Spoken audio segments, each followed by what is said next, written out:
온체인 데이터, 현물 ETF, 금리 인하, 반감기. 불과 몇 주 전 옆집 할머니까지 상승장을 외쳤습니다. 이제 비트코인은 모두의 꿈과 희망을 간직한 채 침몰할 겁니다.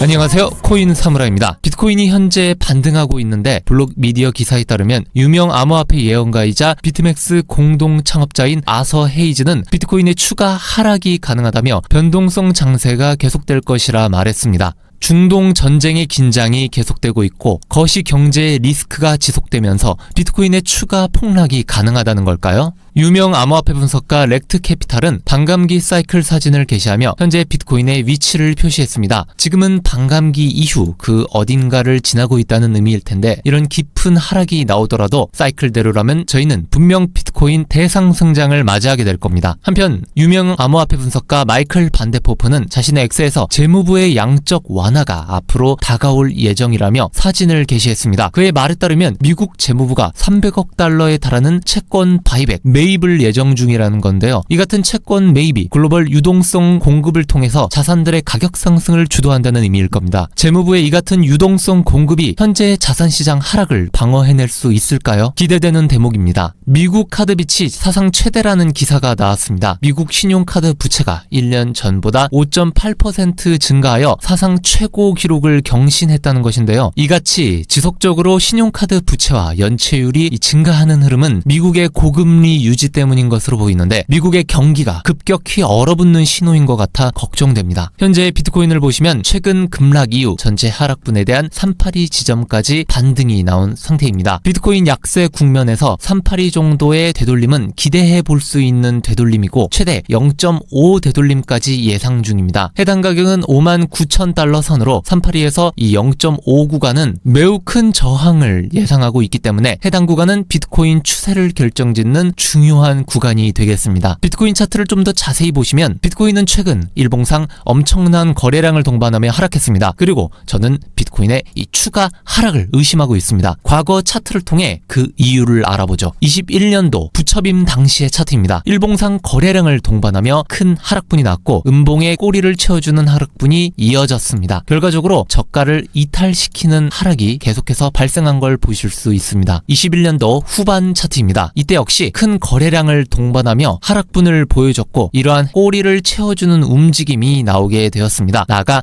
해당 저가를 이탈시키는 추가 낙폭도 확인해 볼 수 있습니다. 21년 9월 차트입니다. 거래량을 동반한 큰 음봉 이후 그 꼬리를 채워주는 하락분이 나왔고 나아가 저가를 이탈시키면서 추가 낙폭이 발생했습니다. 2019년 11월 차트입니다. 이때도 거래량을 동반한 음봉이 나왔고 꼬리를 채워주면서 저가를 이탈시키는 흐름이 나왔습니다. 보시면 저가를 연이어서 깨준 흐름이 보이실 겁니다.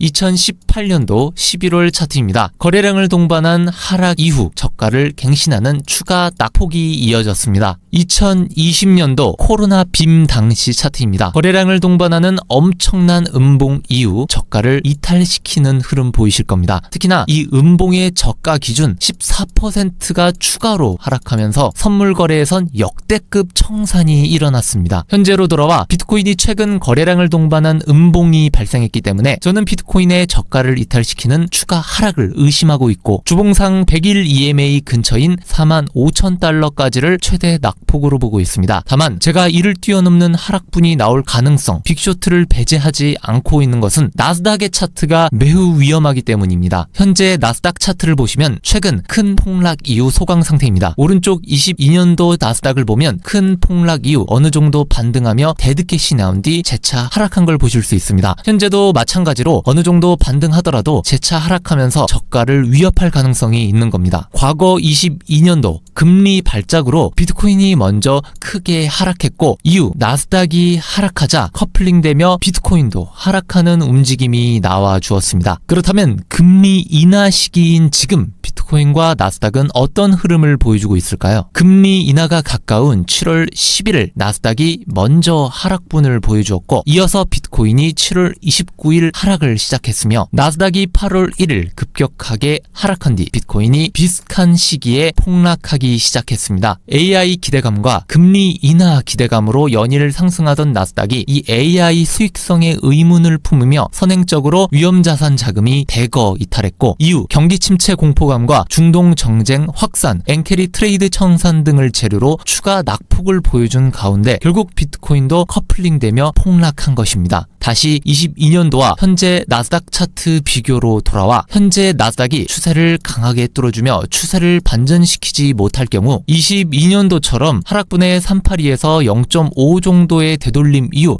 다시 한번 저가를 위협할 가능성이 높고, 이러한 위험자산 자금 이탈 추세에서 비트코인도 약세 국면에 들어갈 것이라 생각합니다. 나스닥 QQQ가 472포인트를 뚫어주는 강한 상승세를 보여주면서 계속 고점을 갱신해 나가지 못한다면 비트코인의 고가 갱신도 불가능하다고 보기 때문에 저는 나스닥의 추이를 계속 보면서 매매할 생각입니다. 현재의 나스닥이 22년도 금리 발작 폭락처럼 낙폭을 확대시킬 경우 비트코인의 낙폭도 더욱 확대될 수 있고, 어쩌면 저희의 예상을 뛰어넘는 빅쇼트가 발생할 수도 있다는 걱정마저 듭니다. 저는 반감기 이후 비트코인의 이 대상승장을 기대하는 한 명의 투자자이지만 저희는 항상 최악의 시나리오를 염두에 둬야 한다고 생각합니다. 비트코인의 깊은 하락분이 연출된 이후 골짜기를 만들며 대상승을 만들어낼 시나리오도 염두에 두고 투자하려 합니다. 투자하시는 여러분, 저희 함께 꼭 살아남았으면 좋겠습니다. 오늘 영상은 여기서 마치도록 하겠습니다. 좋아요와 구독은 제 채널에 큰 힘이 됩니다. 다음 영상에서 뵙겠습니다. 감사합니다.